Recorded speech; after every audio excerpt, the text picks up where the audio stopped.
right, let's talk sports, fans. Thanks for tuning in.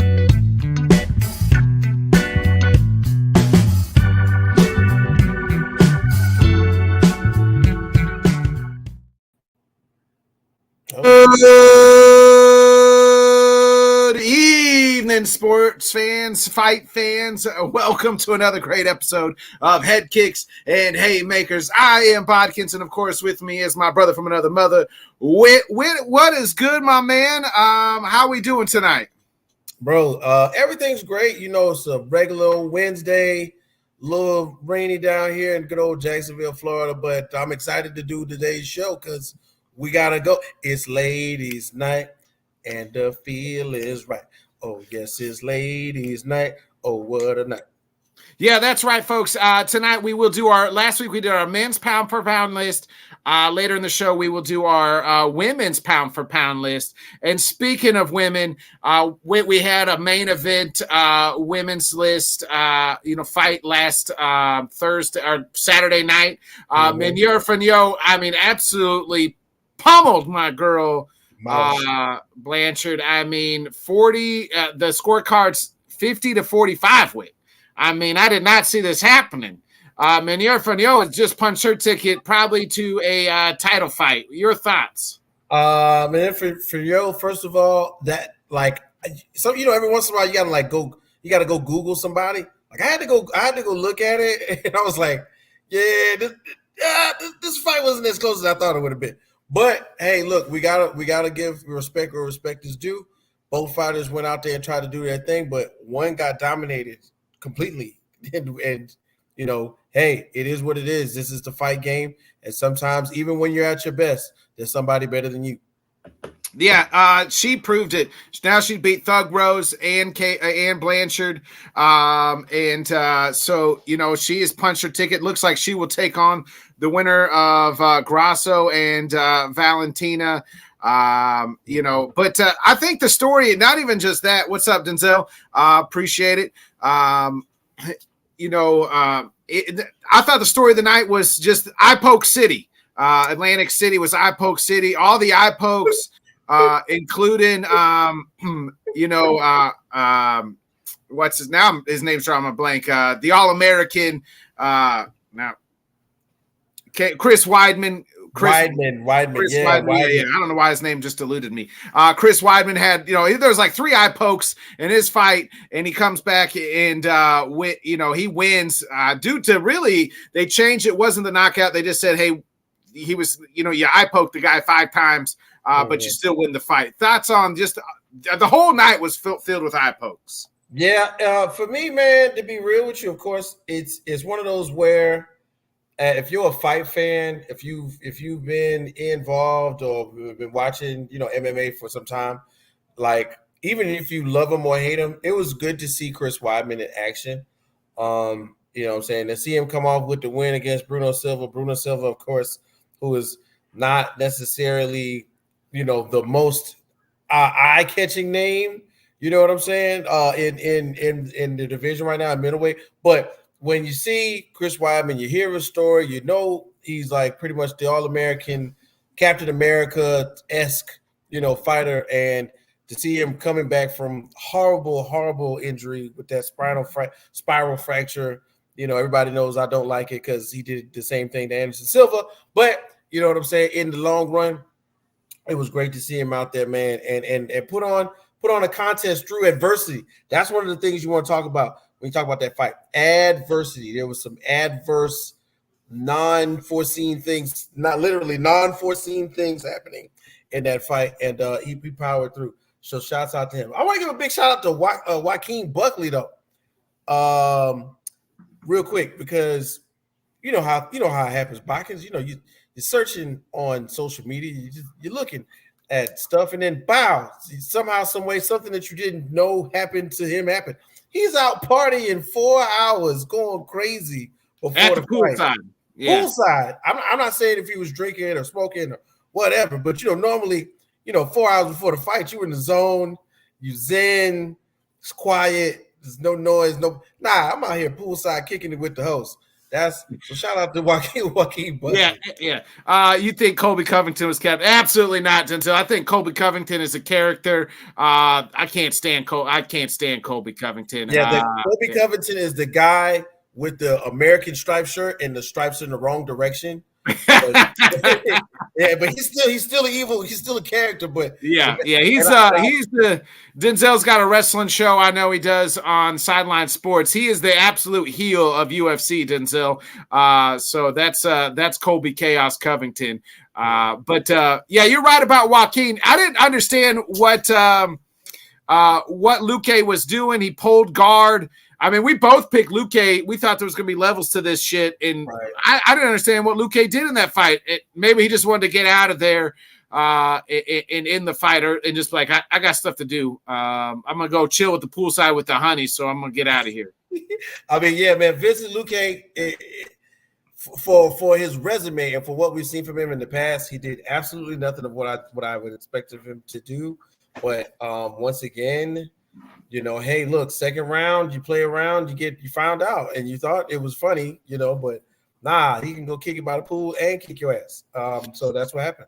Yeah, Whit, I want to back up. Who do you think's next for Kate for Blanchard? She after the loss, I think it should be Thug Rose. Another great, Thug Rose. The timeline fits. Rose just fought 2 weeks ago. Mm-hmm. They haven't fought. They're both, title contenders still. She can get right back in there, and I think her and Rose would be a good fight. Well, when you go into that, realm of what's going on with the women, you got Blanchfield up there, and and the thing is, it's flyweight. So a lot of these women, 10 or 15 pounds, there's a bit of that discrepancy where who can make it and who can't. If there's like room for maybe, what's my girl's name? I should be typing it in while I'm thinking about it. Andrade. I like her. I watched her last two fights, and then here goes the name that comes out to me right now. Of course, you want to definitely throw her up there when you. I think she beat. I think Blanchfield just beat Andrade last time out. Yeah, that's exactly my point. Like the last time I saw them fight, I think it was almost like no reason for them to have an extra fight. But sometimes because of the division, like that flyweight division, you got to have the girls go around. Excuse me. You got to have the women go around, bend the block. So I'd love to see a rematch of that. Her and Macy Barber right there too. They got a little beef, Blanche and Macy Barber to do. So why not do Blanchfield and Macy Barber? I wouldn't mind seeing that, or even Rose, who's right there as well. Yeah, Rose Namajunas, of course, we're waiting to see what her returns to the ring look like, and we're all excited. She just came off the big win against Amanda Hebus 2 weeks ago. Yeah, she got that big win. Yeah, but we're waiting to see what the next one. Yeah, that's what. So their timeline kind of all fits, is what I'm saying, between the three of them. Whether it's Macy Barber or Blanchfield or Rose. Yeah, I'm looking at what is this? Caitlin Sermonara. She's down there as well, right? Yeah, Caitlin used to be Caitlin Kachugan. Yeah. Yeah, right. And she's right there at 7. So look, really, like I said, with the flyweight division, these women are murdering each other. Pause. But it's in a good way, and it's creating a lot of competition, putting a lot of eyes on the women's flyweight division. So yeah, big shout out to that. Yeah, definitely, man. Blanchfield is right there where, hey, look, if everything goes right, that second half of the year, we could be looking at, title contention for sure. Yeah, and then you look at the welterweight. So we talked about Luque losing. Now enters Joaquin Buckley at number 11 at the in the rankings. Who would you like to see Buckley fight against? I wouldn't mind him and Kevin Holland. They actually fought each other at middleweight. I wouldn't mind seeing that kind of run back. Joaquin kind of no-sold Kevin, but or him and even Neil Magny. I feel like if you enter the welterweight rankings, you got to fight Neil Magny, right? You read my mind on that one, bro. If you think you got something going on, make sure you go see Neil Magny first. I feel like once you're into the rankings that you have to fight, it's proven you have to fight Neil Magny at some point. I somehow magically, everybody's got that uncle, Uncle Neil, he's outside in some thong sandals, telling everybody, look, don't try me, I'll whoop your ass. And it's him. and he can do it. So definitely, man, Joaquin Buckley could try Neil Magny. And then look, we take a nice jump and we maybe do a mix up of fighting styles, and you put him with Stephen Wonderboy Thompson.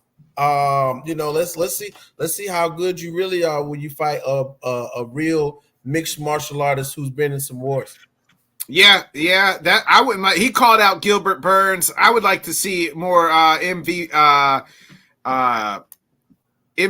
fight Burns kind of get up there. I do like the Wonder Boy fight. That would be a harder fight for Joaquin. Both stand up guys, so I don't mind that at all either. Yeah, man, and my infatuation with MVP right now is definitely happening where you mess around and bringing MVP into the mix kind of shakes up a lot of that top 13 through 10, and in some way, shape, or form, mess around, man. We might have to see MVP in Uncle Neil, man. So who knows? I think I'd like to see MVP fight a top 5 guy. He doesn't have he's kind of up there in age, so he doesn't have a whole lot of time left. So I'd like to get him up there where Neil's just kind of lower in the rankings. But so that's kind of where I'm at on that. I know what you want to throw him to Shavkat immediately. No, no. No, I don't want to throw him to Shavkat yet. But if he wants a title shot, I feel like he's got to go through my guy, Shavkat. Speaking of my guy, how about my guy Nate the Train, baby? I told you when I said, hey, he's a dog, man. Hey, and what he give him the microphone, and hey, if you got to win, you got to beat my ass if I'm going to win, baby. I love Nate the Train. Always an exciting fight. Win or lose, I always hope this is a guy I've been a fan of since day one because he's always in fun fights, and you get him on the microphone, he's going to say some fun shit. I mean, you hit the nail on the head with that one. Big shouts out to Nate the Train Landwehr, man. It seems that every post-fight commentary he has is gold. You know what I'm saying? So I'm with him already. He's already got me sold, man. It reminds me some of the guys that you hang with back at home, back in South Carolina. Not only will they drink with you at the bar, but they will skin a buck on the side of the road and have it ready for you. And then they're gonna say some cold. They're gonna say some cold shit to you too. Man. He said, what did he say on Ariel's show? He was on the MMA Hour on Monday, and he said something like, the game is like the hoe that you love. He's saying you can love her, but she ain't never gonna love you back. Ain't never gonna love you back. I think that's one of those things where like that shows you where his mind is. Even though he's just won a fight, he's still gonna be real with you about it. It's not easy. It's nothing easy about this. Nothing sweet. Yeah, I truly like Nate the Train. I've always been a fan of his. He's not a guy that you look at and like, oh, that's championship material, but he's a guy that you like and you're just gonna have fun with. And I enjoy guys like that. The guys that just love to fight, and I don't know if he'll ever fight. I don't think he'll ever probably fight for the title, but he's a guy I always enjoy watching when he does fight. For sure, man. And as time goes on, I see him sliding up to a main card on a pay-per-view. He might not be the co-main, but he'll be down there the first fight on a pay-per-view. And when we look at that division, we looking at the bottom. A featherweight, man, there's a couple guys, man, he could slide right up into 10 magically or something like that if he stays on this one. So, shout out to Nate the Train for real, because they thought they was going to derail the train last weekend, and it did not happen. Yeah, he just fought. He did lose to Dan Ige not too long ago. His last time out before Saturday. I mean, give him Lerone Murphy or Alex Sierras is a tough guy, so I don't want to give him somebody like that. But somebody that'll stand and bang with him, Lerone Murphy, somebody like that. I mean, Josh Emmett. I think him and Josh Emmett would be that's a huge jump. But him and Josh Emmett would be one of the That would funnest be fights. fun. Yeah, they're like just as far as fun fights and a fight I would just love. I would just two dudes are just going to stand and bang and really beat the shit out of each other. It's Nate the Train and Josh Emmett. I think would be a lot of fun. Yeah, man. As soon as the bell rings, both guys hug each other. Both guys say some wild stuff like "I love you, man," and then go drink afterwards. That's the type of fight we would get if we put Josh Emmett and Nate the Train Landwehr in the ring. Yeah, I would be excited for that. Let's go ahead and get into it with our women's. You mentioned it's ladies' night, folks. Ladies drink free tonight. Right. And we're going to be talking about some of the baddest women walking on planet Earth. Let's get into the H&H's top, our pound for pound women's here. If you missed last week's show, we did our men. So after this episode, please check us out on last week's and check out our men's. Who do you got at number 10, Whit? This one was kind of tough for me because it's more so the name didn't jump out. Then I had to go do a little, me, I'm Googling, I'm researching. Right here at 10, I got Tatiana Suarez. Okay.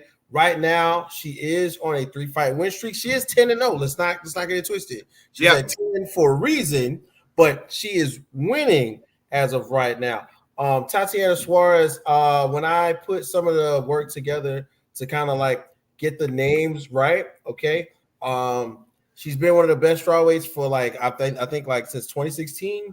And of course, recently, she got Andrade out the way, and that is like a big deal, especially for any woman.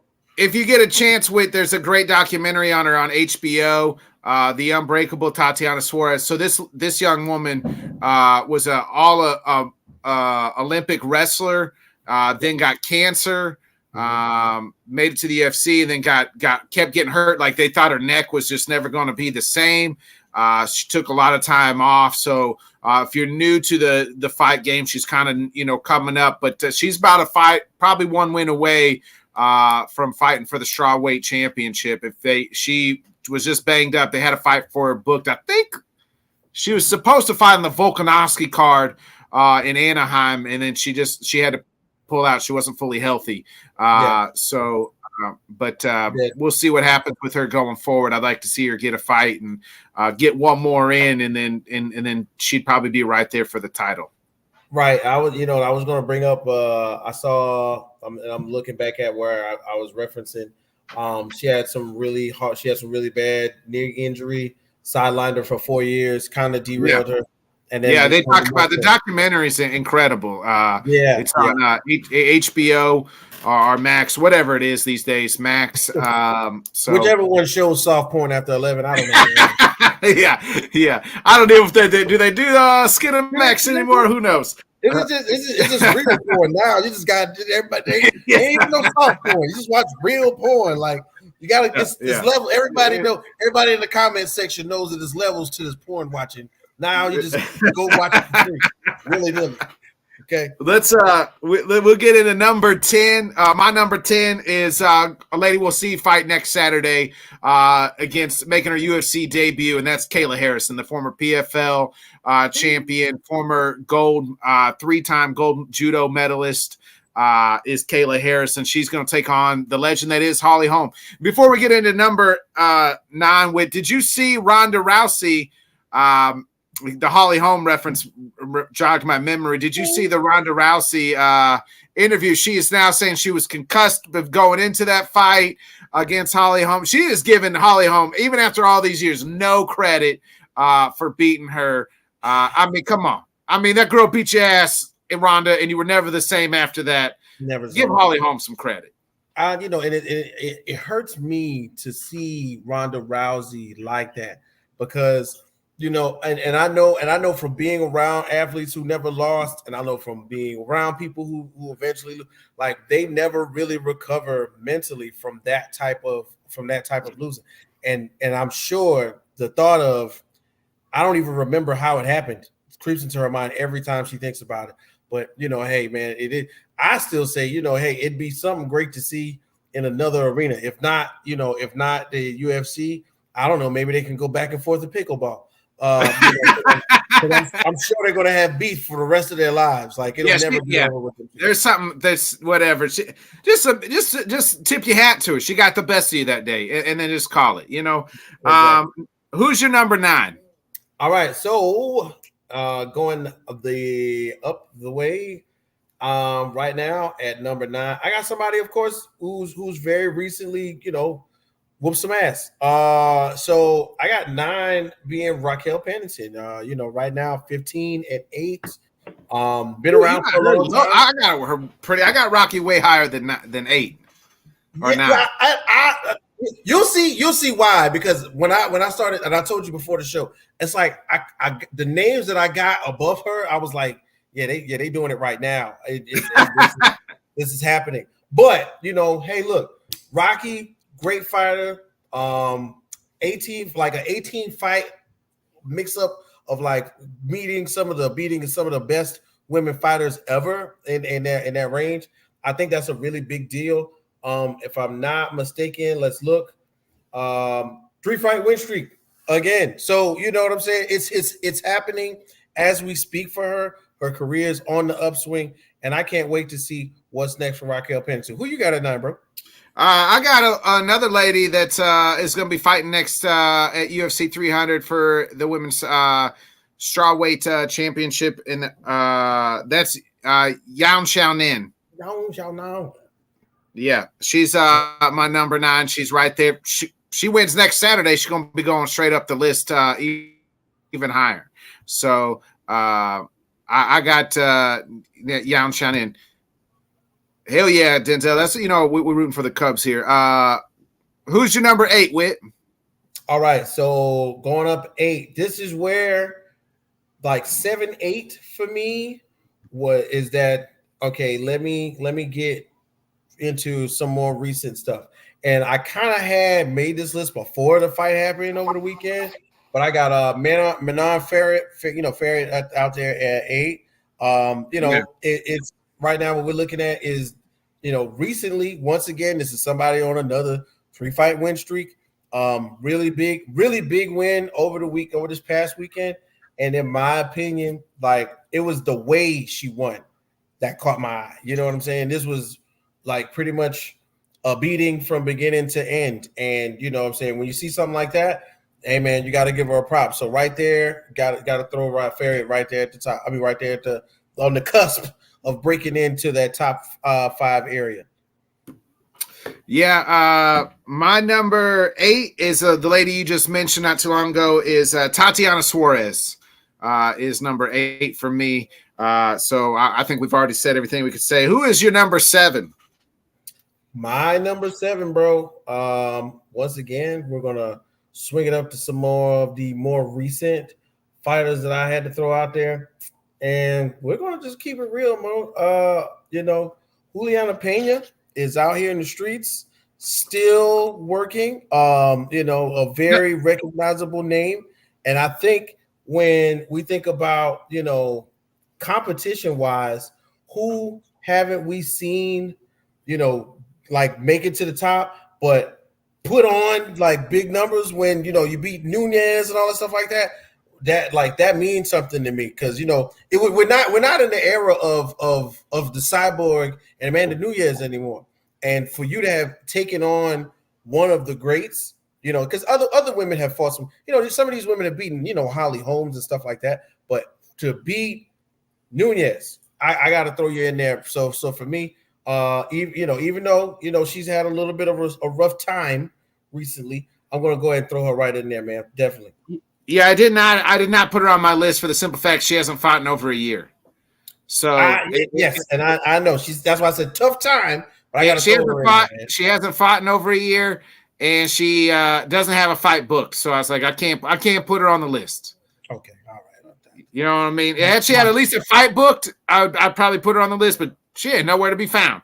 Nowhere near the octagon except for sitting as close, sitting a little closer than what me and you do on Saturday nights. You know what I'm saying?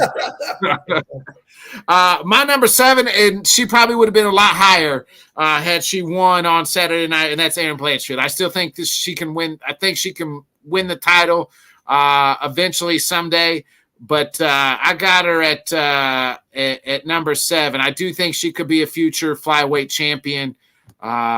She's that good, but she just didn't go her way. Rough night Saturday. She's gonna have to get back in the lab. But I got Erin Blanchfield at number 7. Right.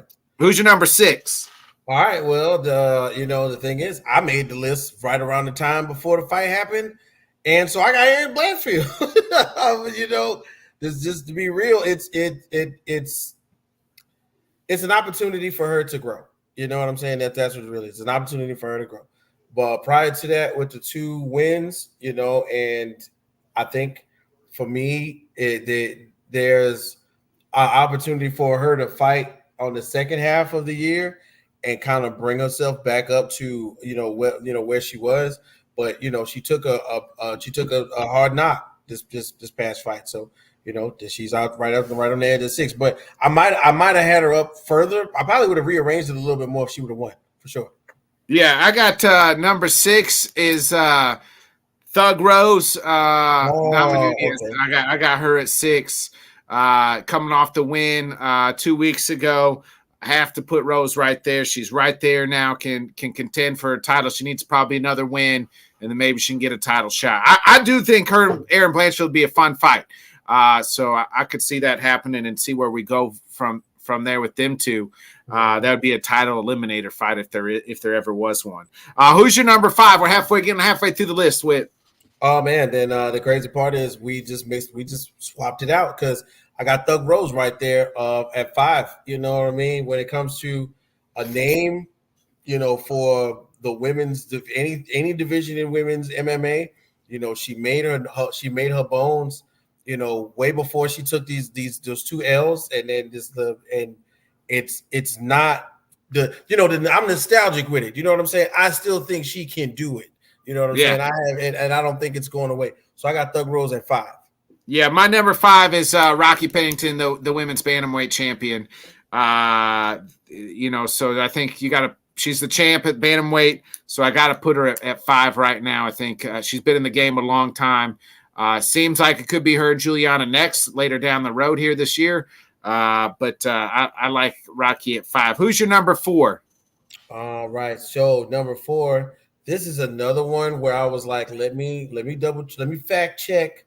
Let me make sure I got this the right way, because this is kind of like, what's a good way to put it? It's kind of like these are interchangeable, because although she's not the champ, she's still at the top. And then I got Yan Xiaonan at right there at 4. Yan Xiaonan at number 4. I got Yan Xiaonan right there at 4. And of course, we've seen some really crazy fights. She get ready to fight for the title. For the title. We know. Yeah, exactly. The ones prior to now, we've seen her put on a show. Yeah. We've seen her take some really mean, nasty hits and keep going. But we've also seen her deliver the pain too. And just like you say, she's getting ready to fight for the strawweight title, strawweight strap. So got to definitely throw Yan Xiaonan up there at the top. Yeah, my number 4 is the flyweight goat, one of the goats of women's MMA, and that's Valentina Shevchenko, the Bullet. I know she's doesn't have the title right now, kind of coming off of 2 losses, but looks like they're going to run that one back. So I got Valentina as number 4. Who's your number 3? Well, once again, we swapped it out. I got Valentina at 3, of course. We know, man, this is one of those ones where, like, the record speaks for itself to be in the top 5. We're talking 23-4 losses and just got a draw. I mean, hell, she's been through it all. She's seen the top, she's seen the bottom, but very rarely do you get her in a place where she can't overcome the adversity, whether it be on the ground, whether it be in a grapple, whether it be standing. So definitely Valentina right there. Boop. Number 3 with a bullet for me. My number 3 is the lady who had the nice win over the Saturday, Manuel Fenio. What she did to Blanchfield, 50-45 to her, is just ridiculous. Improved her case that she should be next after Valentina and Grasso handle business. So I got Manuel Fenio at number 3. Who's your number 2 with? Number 2, man. Okay, so well, we gotta put the person that caught the draw. you gotta throw Grasso in there at 2, 16-3 right now, 16-3-1. You know what I'm saying? Easily someone that when we consider, any of the rankings right now, because of course, like I said, 10, 15 pounds, maybe not, maybe less between the divisions. She can go up or down and probably really contend for a title if she wanted to. I'm really feeling this one right now, whereas though we say, look, like let's run this back. Let's figure out a way to get a true number 1 out there, especially with that last draw. So got to go with, the bullet right there, man. Yeah, so I got number 2 is you mean you got 2 is Grasso, right? Yeah, Grasso. I said yeah.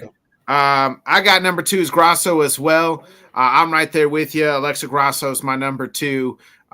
When you beat the bullet twice, it's you can make claim. Who's your number 1? We probably got the same number 1. It looks like. Yeah, hey, at the top right there, man. And I think me and you have literally talked about maybe the last 2 or 3 of her fights. I got Zhang Wei Li, man. And it seems like, it seems like she's really coming into her stride right now. It's not, of course, that competition level at the top of the division of the women's strawweight is no joke.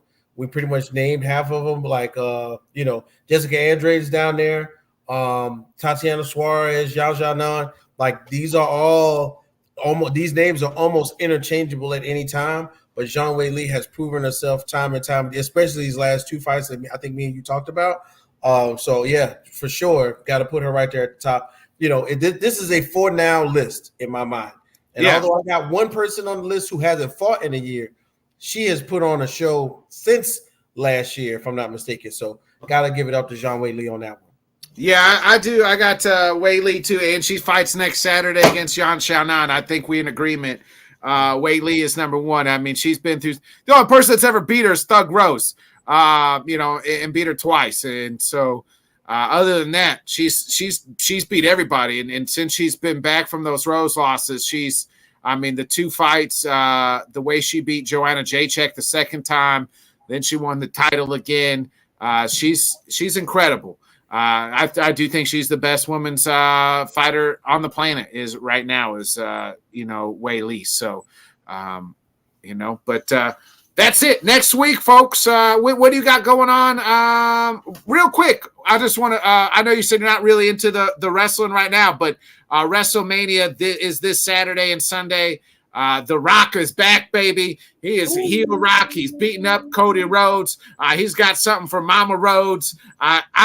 I'm all in. I'm a wrestling fan through and through. I cannot wait to sit down Saturday and Sunday to watch WrestleMania. Let me tell you something, brother. When you're talking about wrestling, what you gonna do? Right, exactly. It's right now, and I blame having children on this. I gotta share TV time sometimes, but every time I turn on social media, every time I look on Twitter, every time I look on Instagram, it's something that The Rock is doing. It's something about Cody Rhodes. It's something about being the head of the table. You know what I mean? So this is one of those times where I'm gonna have to just break camp and watch some wrestling, and then just know you got to acknowledge your tribal chief. Yeah, Roman Reigns. You definitely got to. But listen though. Somehow, some way, because I read a lot from time to time. The rumblings are happening that if you don't know, you better ask somebody. Stone Cold is at the Broken Skull Ranch working out. We don't know why. John Cena is out here picking up tables and working out. We don't know why. Is it possible that Stone Cold, the glass breaking Stone Cold delivers a stunner to The Rock, and while the ref's back is turned, we get Cody Rhodes to get a pin? I don't know. Will we be not able to see John Cena as he comes in and delivers a chair blow to the tribal chief? We don't know. Will it be maybe my main man Jey Uso? Who knows? It could be a turning of the tables completely. But I'm excited for everybody who's involved in WrestleMania in the lore for WWE right now for sure. Yeah, it's a good time to be a wrestling fan. If you're a wrestling fan, I'm excited. A lot of good matches on the card Saturday and Sunday, so I will be stoked up watching the fight. Shout out to Sam, man. Shout out to Sam too. Yeah, Mr. First Down. Mr. First Down. Catch us tomorrow night on the LTS show. We will be previewing a lot of WrestleMania, so please check us out. Then what do you got going on the rest of the week, Whit, before we get up out of here? Hey, man, keeping it real with you. Friday, we are locked in on In the Hoop. Oh, my God, there's so much basketball to talk about. College hoops, women's NCAA tournament, the Sweet 16, the big man from North Carolina State. What happened to Duke? What happened to North Carolina? We don't even know. And then we are 1 week away from the beginning of the playoff picture being formed in the NBA. I'm excited. I can't wait to talk about it. So Friday, about 9:30-ish, we're going to be right there with LTS in the hoop. Me, Bobby G, Jay on the MIC, and our sixth man of the year, Alan Peralez, who just comes off the bench and does a great job. Hey, that's awesome, man. I can't wait to check it out as well. I'll be back with the Let's Talk Sports show again tomorrow night. Please check out any fight fans out there. Please do check out my show with Brad, the Cup Man Tate. It was incredible on Sunday. Man, the guy's just great stories.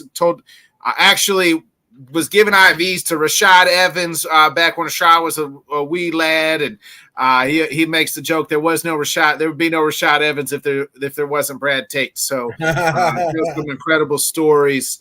It was great conversation. So please do check that out. Other than that, man, this has been another great episode of Headkicks and Haymakers. Next week we're going to preview UFC 300. So we will break down that. We got to break down that card from like bottom to top. Yeah, it is. I mean, it's bangers after banger after banger after banger. When Cody Garbrandt and Davidson Figueroa open up the card, it's going to be some. It's going to be. I wish we could get like Uncle Dana's seating arrangement so we could kind of pick who might be playing in the crowd, because this is going to be one for the ages. And plus, April the 13th is my birthday. So hey, happy birthday to you, brother. Heck yeah. How old? I'm gonna be 30-something. 37. 37. All right, we're the same age then. We're the same age. Yeah, exactly. I'm like a couple of weeks older than you. Yeah, a couple of weeks. I just look older because I'm white. We all know. I got a couple grays over here too. I just cut them. Hey, brother, you ain't got nothing on that. Hey, we appreciate it. Everybody tuning in. Be a friend, tell a friend, like, subscribe, share. You guys know what to do. This has been another great episode of Headkicks and Haymakers. From my guy Whit, I'm Bodkins. We'll catch y'all next week, 8 o'clock Central, 9 Eastern, for UFC 300 preview. We'll see you then. I'm going to hit that outro right now. Thanks so much for joining us, and until next time, let's talk sport, fans. Thanks for watching.